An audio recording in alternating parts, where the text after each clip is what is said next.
My name is Cordelia Kate, and I have 3 days left of this 30-day series called Going Live Anyway. And Going Live Anyway is where, regardless of how mentally crazy my life is right now, because I've got a baby and I've got kids that are off school for summer holidays, and all the reasons, all the excuses for why I could stay hidden and not show up. I've decided to use the terminology "I'm going live anyway" to just get past it so that I could overcome a bit of the social anxiety that was coming up from getting back into things after being on maternity leave. And yeah, I have to say, it's bloody worked.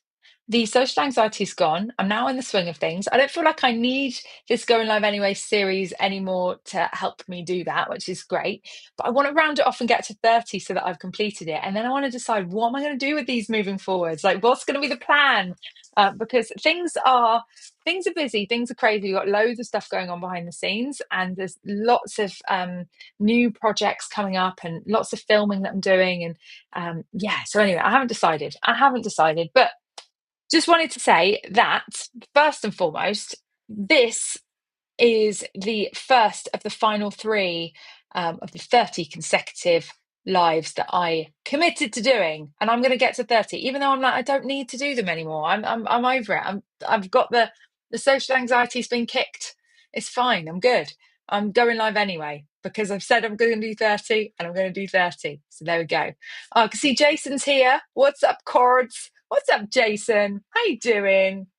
How are you doing? Let me just also share this into the Rebellious Business Network Facebook group, which, by the way, is nearly at 5,000 members. That's going to be momentous. I feel like we need to celebrate that when it happens. That's really cool. I'm just also wondering what. Oh, it's typical, isn't it? Microphone on. Now I have. Yeah. What's up, Jason? Jason, can you believe it? We're nearly at 5,000 members in the Rebellious Business Network, which is super exciting. That's just blood, sweat, and tears to build that. Just gonna put it out there. It's not an overnight 5,000. That's been nearly 5 years. 5 years. It's been 2020, March 2020. I started building that group, and yeah, it's high quality group of legendary rebels in there. And if you're not in, you need to come join us. Help me get to that 5,000. Come on. Just because it's a nice round number, and also it'll be a cause for celebration. So anyway, what I wanted to do today was answer one of the questions that we've got from one of our new rebels in the group. Shoot, I haven't written down your name. Well, hopefully, maybe I'm not supposed to say your name. Maybe the purpose of this was that I'm not going to say your name. I'm just going to answer the question and hope that you find this live and that it gives you value when you find it. But the question that I wanted to answer is how to overcome overwhelm when you're just starting out. So I don't have much context on this, right? I don't know what business this person is running. I don't know what they've done so far. But what they're asking is, how do I manage overwhelm from starting my business from scratch? And what I would love to, before I go in and answer this, what I would love is to invite anybody that remembers starting their business from scratch. I want you to put in the comments your top 3 don't do this and your top 3 do this. Your do's and your don'ts. What would you recommend that someone doesn't do and someone does do when they start to run their business? It'd be really great to turn this into a thread of tips and advice. So please share your 2 cents. Jason, come on, you've got some tips and advice that you can share. I know you do, either from your own experience or working with your clients. But yeah, let's try and turn this into a thread for this new member who's asking this question. Now, I want to go straight in and go, right, this is what you should be doing to get results. If you're just starting from scratch. But actually the question is, how do I avoid the overwhelm? And I'm going to start there and focus on that because that is what your question was. It's very easy for me to go, right, this is what you should do. I've got all these strategies for you. But really and truly, the overwhelm comes from having too much on your to-do list, basically. So if you and that's unsurprising. When you just start out, your to-do list is massive. There's so many things, isn't there? You've been told you should build a website. Someone said you probably need a lead magnet. Someone else said you should get some business cards printed. Someone else said you need to book in 4 networking events a week. Someone else said you need, this and that and this and that. And you've got all these things that you have all over the place that you need to do. There's social media content as well. That's another big piece. Content calendars. You're going to get your content pillars up and running and create reels and these new carousel posts that are doing really well. And there's so much. There's so much. My advice to avoid the overwhelm is to, number one, figure out what your marketing strategy is. You don't need a website right now. And you don't need business cards and you don't need a logo. I am like 5 years into Rebellious Business and I still don't have a proper logo. And guess what? It's not killed us. We're still here. We've beaten the odds of being a surviving business through a recession. We've gone through a recession. We've come out the other side. Are we out the other side? I don't know. I'm not convinced. And we still don't have a logo. You don't need one. I got to 6 figures in sales before I had a website. You don't need one. So don't get caught up in all these things that you think you need, because actually a lot of them are just all about automating connection. And really, you don't need them. What you need to do is prioritize and focus on how can I meet, connect, and make friends with as many people in the right circles as possible. That's what you need. You need people. You need connections. You need friends. You need to be well known. That is what you really, really need. So everything that you're doing at the beginning needs to be prioritizing that. And I would look at it through that lens. Is this prioritizing me increasing the number of connections? Or am I just creating something over here that's passive and might get some leads or some eyeballs at some point, but isn't actually going to directly give me what I want in terms of increasing those number of connections? So one thing I know about this lady is that the one action that she's taken, I don't know what her business is. I don't know what she's done so far. But what I do know is she's going networking. How do I know that? Well, she's signed up for the networking event. She's joined the Rebellious Business Network and she's going networking. So that is a fantastic thing to do. Prioritize going networking because you'll prioritize building those connections. How do you avoid the overwhelm though? Because there is so much. So as I said, you need a strategy. If you focus on all these things that people are telling you to do, it's going to start feeling overwhelming because there isn't really a method to it. It's what I call RATs, random action taking, or as Caroline has an acronymed it, which is probably better actually, random acts of tactics. And it's where you're just doing all this random shit on the internet that isn't linked to each other. There's no process. It's like, I'm launching a YouTube channel.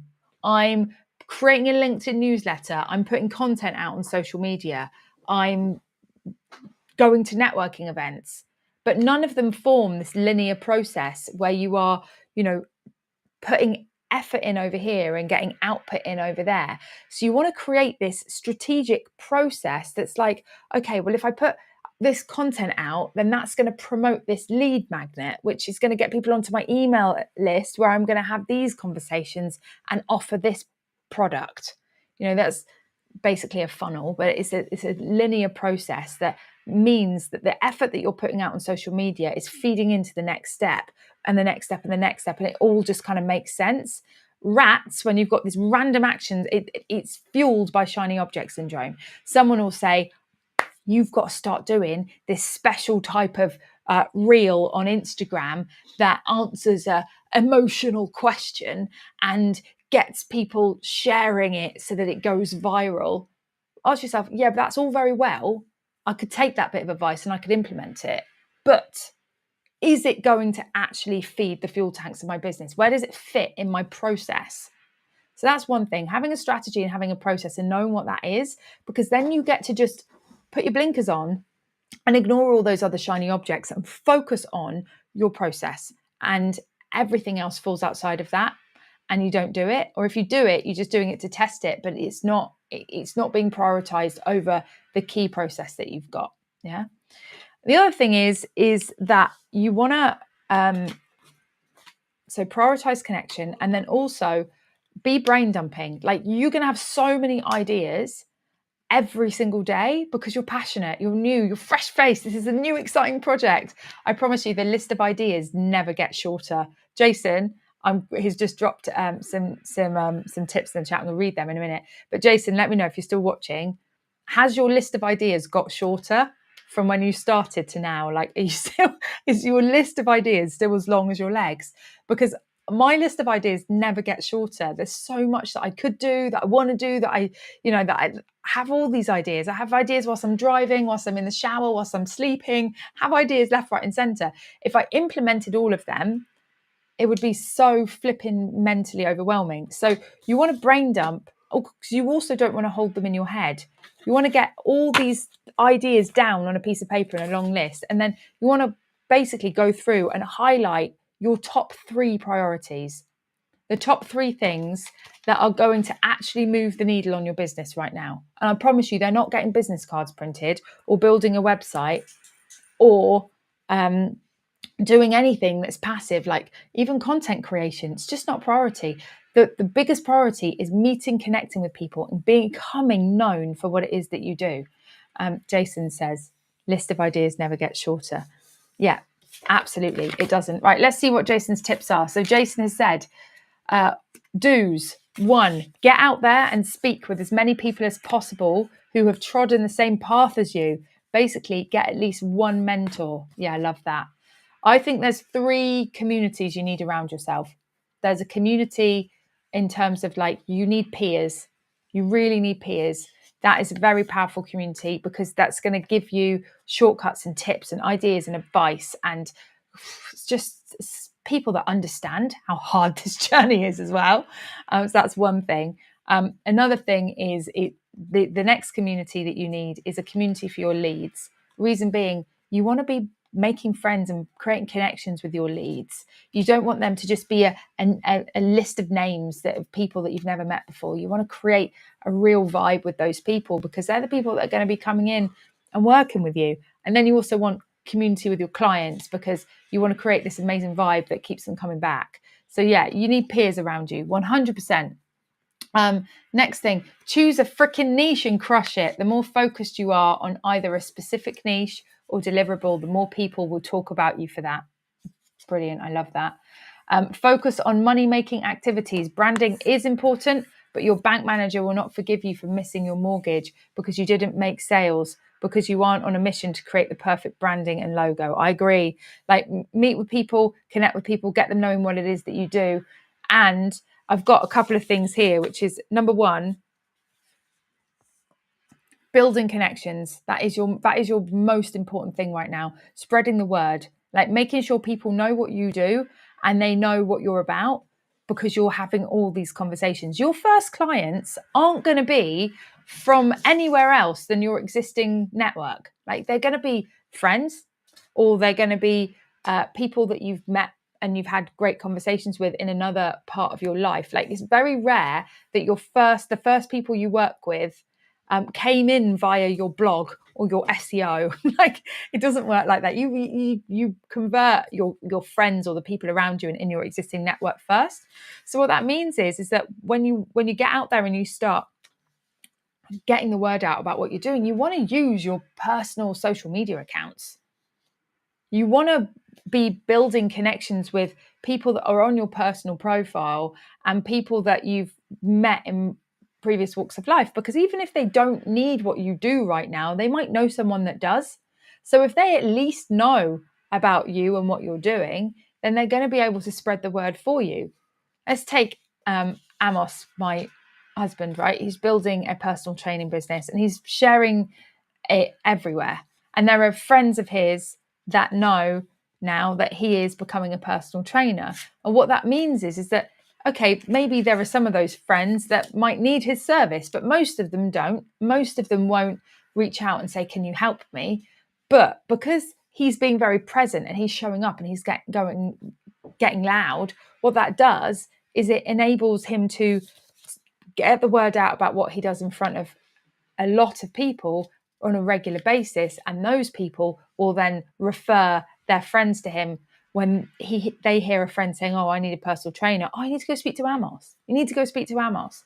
So it's a really good thing when you're just starting out to make sure that your existing network, the people that know you and like you and trust you already, that you've already built connections with, know what you do, because they're going to be your biggest supporters, and they're going to be the ones that talk about you the most because they trust you the most because they know you. So you start there by getting loud and sharing what it is that you do there.